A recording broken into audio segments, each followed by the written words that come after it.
we've had to redefine our normal. And redefining normal is very important, because if you can't come to terms with who you are, if you can't accept, what is normal anyway? Normal comes from a comparison, and comparisons are odious. So normal comes where I compare my life to your life. You're normal, I'm not normal. Why? How come you get to be normal? So I just got to redefine normal for me. Of just skills, of things. Every day I would get up and seek my one tool for that day to become a better man. I think the tools that I use most often: resilience, grace, second chance. Yeah, it is. Don't we all want a second chance? If you think about the things that you've stuffed up and screwed up, it's just, man, I'd love to do that again. Okay, well then pull out second chance and just do it again. You have a chance, you have an opportunity, because there's tomorrow. Hope is hope will get you up and get you going. When everything and everyone drags you down, everything came back. And I don't know why that was the trigger, but somehow that was the thing that brought it all back. One night I woke up in the middle of the night just profusely sweating. My heart was racing, and I was essentially, as I understand it now, I was having a panic attack. Something major happens, and after that major event, it creates a change in your life. And sometimes most people think post-traumatic stress disorder is directly involved with being in the military, but things that take place in our lives can cause PTSD. It occurs every day, and it happens to so many people in so many different ways, and you just don't label it post-traumatic because you don't think about it as that, not knowing that it's going to cause ripples down your life. You can't see it. And that's the hardest thing, is you see someone in a wheelchair, you know they're disabled, but you don't see post-traumatic stress.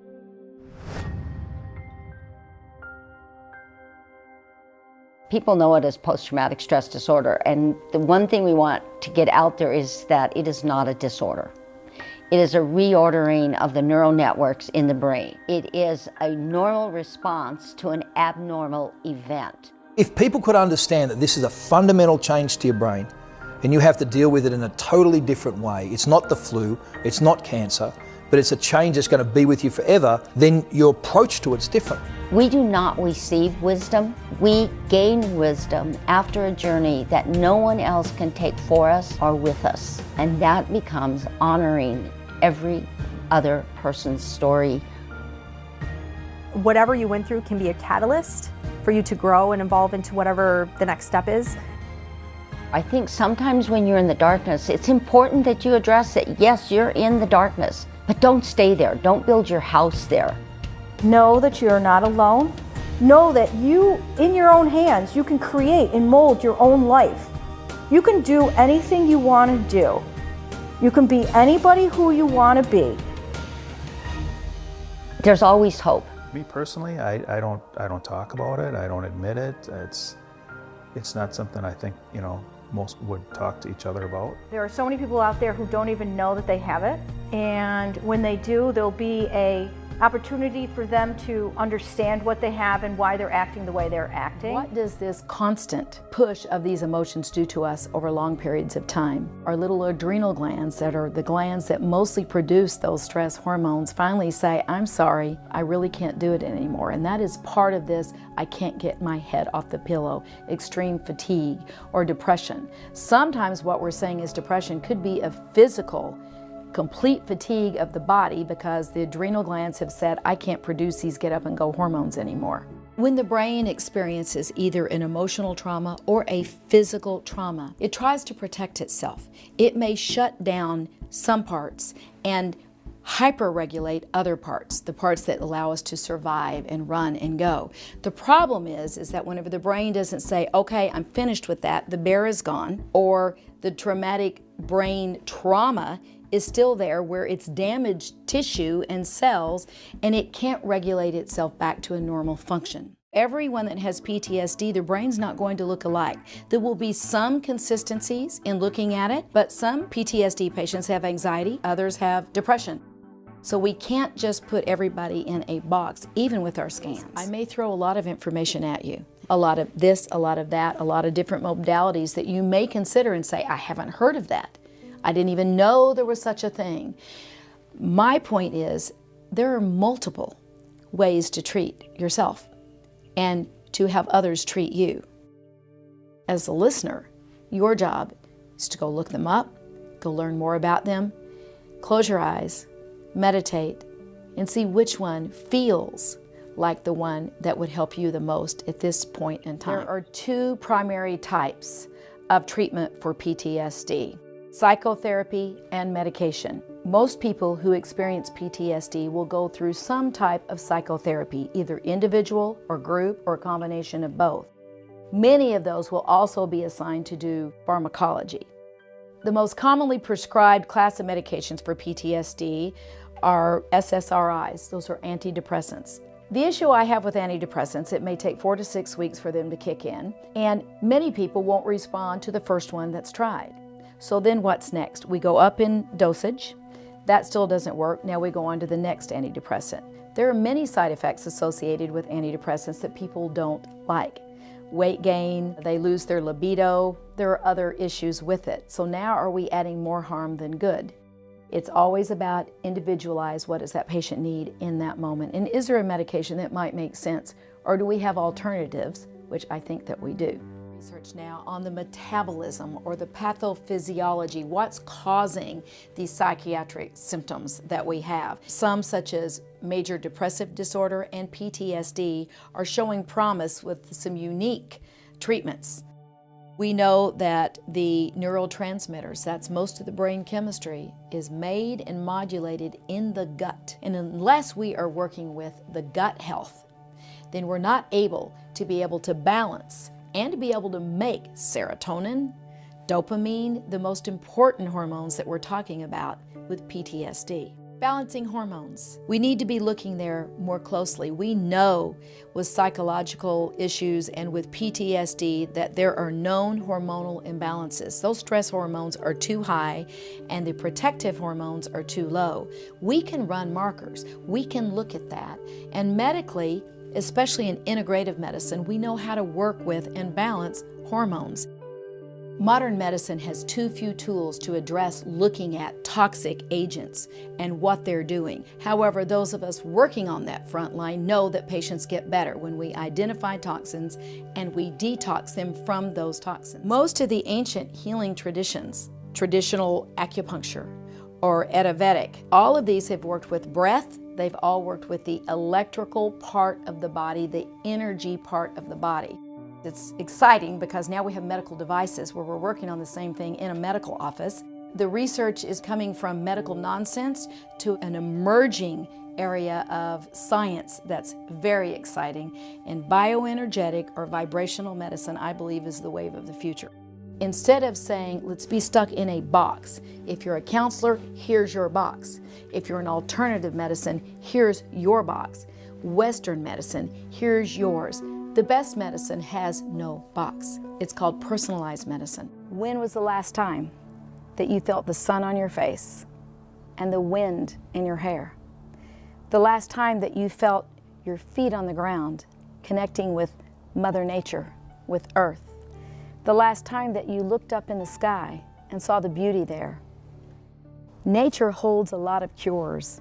Walk with your partner, walk by yourself, do something but breathe. Feel your breath, feel your body, and go beyond the PTSD.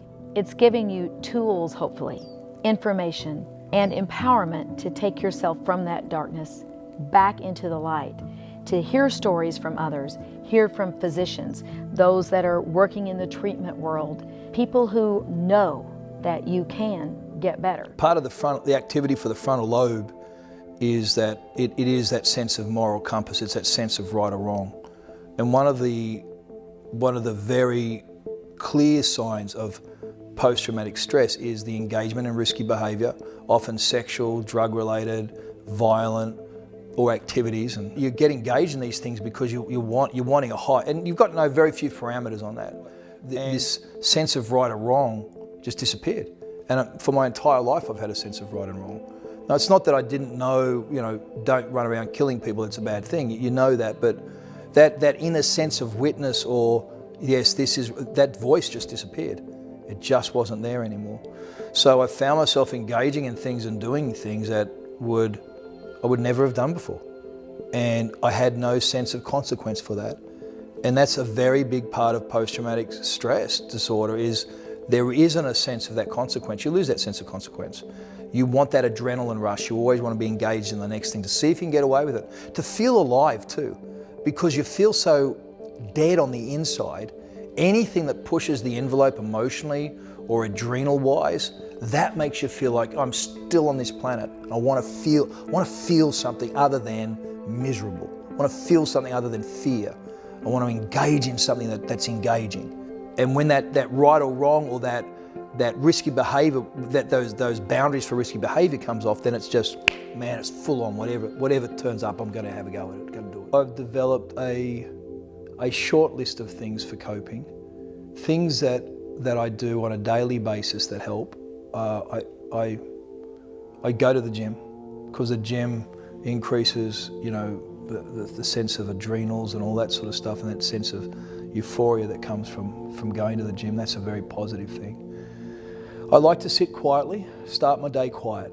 It's very important. I like to start it with a cup of tea, a cup of coffee, a book, a cigar, and just stop and try and put everything aside, because even if I come out of a very agitated night state, if I can still myself, then it makes a massive difference for the day going forward. If I find myself in a conflict situation at home with Melissa where something's triggered something, is the ability to be able to recognize now that something's not quite right or balanced. I just need to go for a walk for a minute. The other thing that's a skill that we've developed in our marriage is that I'll often practice my responses. So if I need to have a conversation about it or talk about something that's concerning me, even though it could be a difficult conversation, I'll practice it, because I'm aware that sometimes it'll come across like this and it's not on the inside, I'm whispering it. But it's coming out with such force because all this emotion's attached to it. So I'll actually go and I'll practice it over, and I'll spend 30 or 40 minutes practicing how to say it softly. And I'll actually come, and when I come back for a conversation with her, I'll say, I've been practicing to say the following. And for her, that's key words that, okay, John's going to try and communicate with me something that for him is very emotionally charged. And that's been one of the most liberating skills in terms of our personal communication. I tend to not go out a lot in public. I don't like it, because it's just, I do like it, but she likes it. But it's such a pressure, man, like trying to keep my shit together, all these people around, So we just don't tend to do that a lot. So, there are changes that we've had to make, and, I try to, she's very social, wonderfully so. So I try to make accommodations for her and she tries to make accommodations for me. But I think the thing is we're in this thing together, and I think that's what's really nice, is that we learn how to cope with life together as a couple and make this work for us. And we're not concerned what other people think. We're not concerned if other people, why do they always want us to come to their place? Why don't they want us to go out? But because for us that works. And we've had to redefine our normal. And redefining normal is very important. And because I like to smoke a cigar and I like to write poetry, that's my normal. So that's okay, because it's my normal.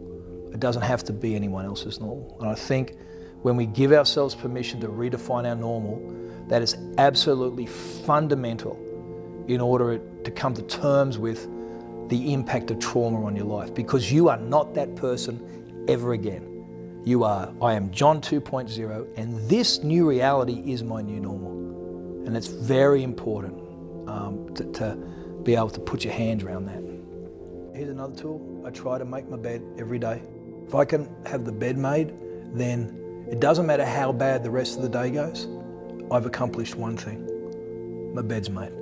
So I know that sounds dumb, but sometimes I'll walk into our bedroom, and if the bed's made, then the world's okay, because I've accomplished a thing, just a thing.